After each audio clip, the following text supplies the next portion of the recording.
ninguna otra señal salvo la de Jonás. Jesús no quiere dar a esta generación malvada otra señal que la señal de Jonás. Mateo y Lucas explican dicha señal de manera diferente, y los exégetas, los que explican la Biblia, se inclinan a dar la precedencia a Lucas. Como dice la Escritura, porque así como Jonás fue señal para los ninivitas, así lo será el Hijo del Hombre para esta generación. Los ninivitas reconocieron en el profeta el signo de Dios y se convirtieron. Reconocieron a Jonás y se convirtieron. Por eso, se levantarán en el juicio contra esta generación y la condenarán, porque ellos se convirtieron, mientras que los oyentes de Jesús no se convirtieron, no nos convertimos. Y sin embargo, aquí hay algo más que Jonás. Jesús es muchísimo más que Jonás.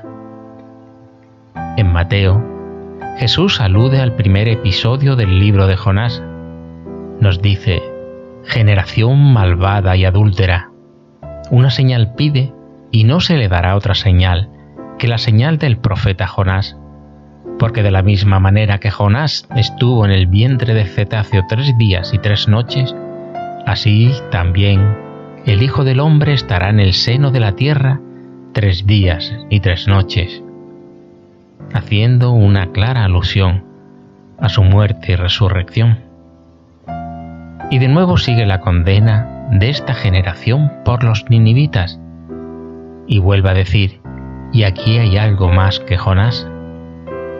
No se puede demostrar que Jesús no haya aludido también al segundo punto de comparación, que tiene en común con el primero el ser lo contrario de una señal visible como la que la generación malvada exigía de Jesús. Pedía una experiencia, pide una experiencia, pedimos una experiencia para decidirnos a creer. Si no veis señales y prodigios, no creéis, nos llega a decir San Juan en su Evangelio. También los discípulos de Cristo querían una señal a fin de poder prepararse para la vuelta de Cristo. ¿Cuál será la señal de tu venida?, le llegan a preguntar en el Evangelio de San Mateo. La señal de la resurrección de Jesús será su muerte. Precisamente en esto, aparentemente contradictorio, debe mostrar su victoria sobre el mundo. Esta es la fe que Jesús exige. ¿Qué señal hizo Jonás cuando anunció a la ciudad de Nínive su destrucción? Ciertamente ningún prodigio visual, pero en su proclamación debía de haber, no obstante, una fuerza inexplicable, de manera que toda la ciudad, hasta el rey, creyó a Jonás. Jonás tenía una cualidad en su palabra.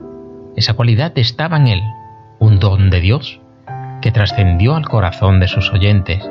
Solo una cosa se les pide para que este trascender se produzca: que no se cierren a la fuerza y virtud de esa palabra.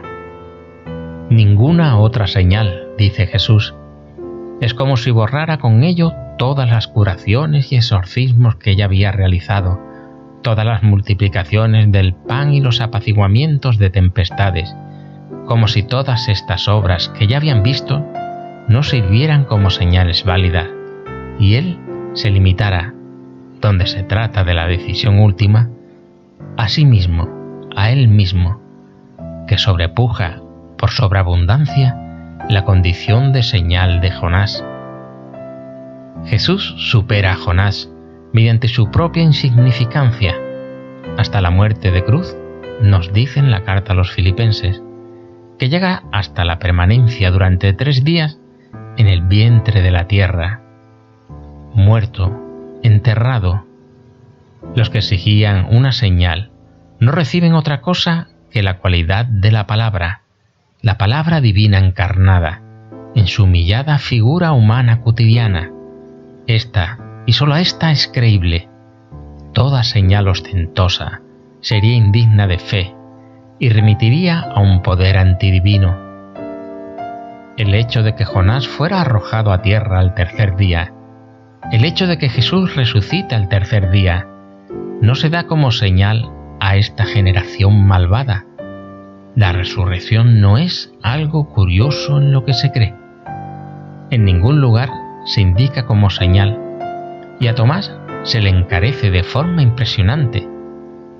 Dichosos los que no han visto y han creído, le llega a decir como nos refiere en el Evangelio de San Juan.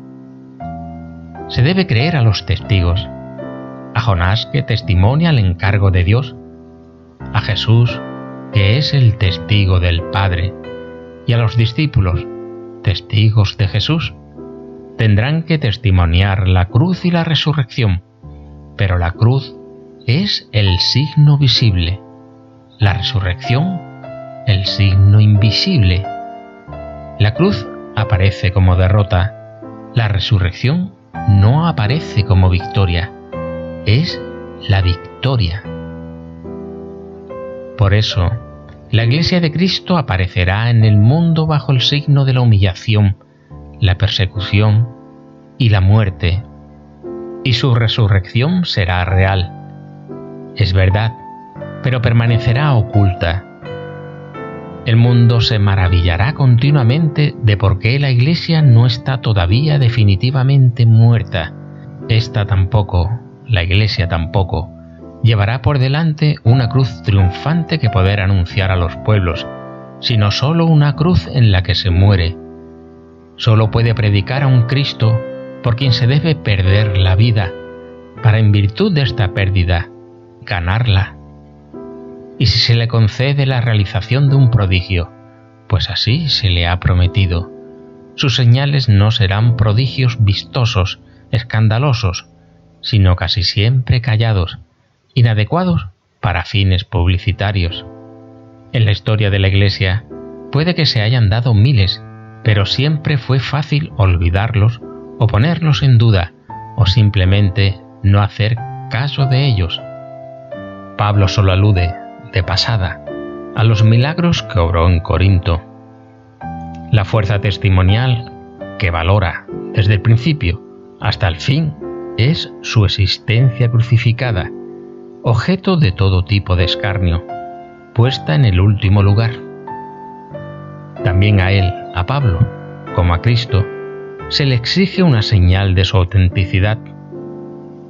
Nos dice en su segunda carta a los Corintios: ¿queréis una prueba de que habla en mí Cristo?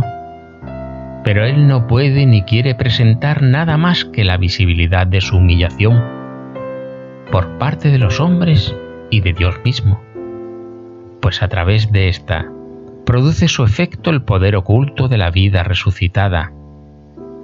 Difícilmente renunciará nunca al mundo, renunciarán los cristianos mismos a exigir de Dios, de Cristo, de la Iglesia, la señal por la que prometen creer.